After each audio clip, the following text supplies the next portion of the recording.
महाराष्ट्र में दिव्यांग समाज के अधिकारों को लेकर एक बड़ा आंदोलन खड़ा होता दिखाई दे रहा है। एक ऐसा नाम जो लगातार दिव्यांग भाई बहनों की आवाज बनकर सामने आया है, वो नाम है अमोल देवाजी वाल्के। नागपुर से शुरू हुई यह आवाज अब महाराष्ट्र के 36 जिलों तक पहुंच चुकी है। हर दिन संघर्ष, हर दिन संवाद और हर दिन दिव्यांग समाज के हक की लड़ाई। आखिर क्यों हजारों लोग अमोल वाल्के के साथ जुड़ रहे हैं?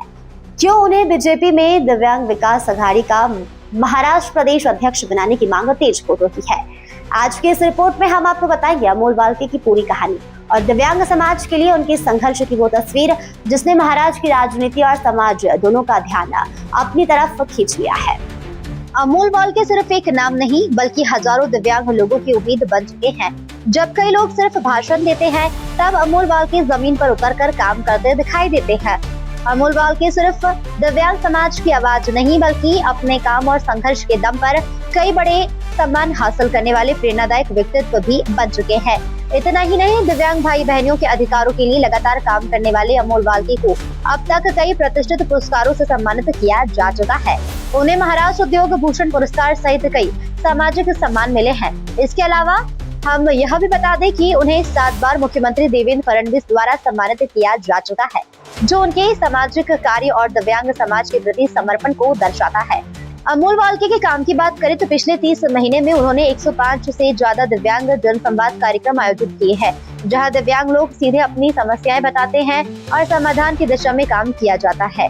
बताया जाता है कि 1 लाख से ज्यादा दिव्यांग लोग ऑनलाइन और ऑफलाइन माध्यम से इस अभियान से जुड़ चुके हैं। अमोल वाल्के की सबसे बड़ी ताकत है उनका सीधा संवाद।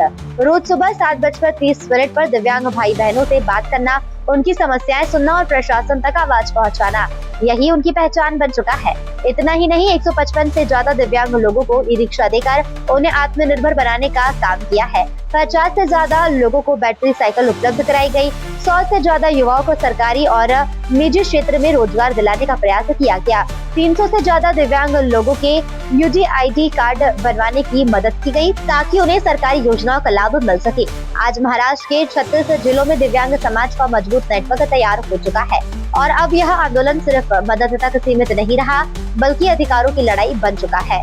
अमोल वाल्के और दिव्यांगजन फाउंडेशन ने कई बड़ी मांगे सरकार के सामने रखी, जैसे हर महीने की 5 तारीख को पेंशन सीधे खाते में जमा हो, दिव्यांगों को 6% आरक्षण मिले, वर्क फ्रॉम होम की सुविधा लागू हो, ट्रेनों में अलग बोगी हो, बसों में मुफ्त यात्रा मिले और दिव्यांग पेंशन बढ़ाकर 6,000 रुपए प्रति माह की जाए। इतना ही नहीं, दिव्यांग मंत्रालय में 70% कर्मचारी दिव्यांग वर्ग से हो, हर शहर में दिव्यांगों के लिए रोजगार उपलब्ध कराया जाए और महाराष्ट्र के 36 जिले में 1 लाख ई रिक्शा और 25,000 स्कूटी वितरित की जाए।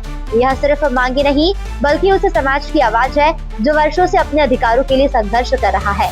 अमोल वाल्के की लोकप्रियता लगातार बढ़ती जा रही है।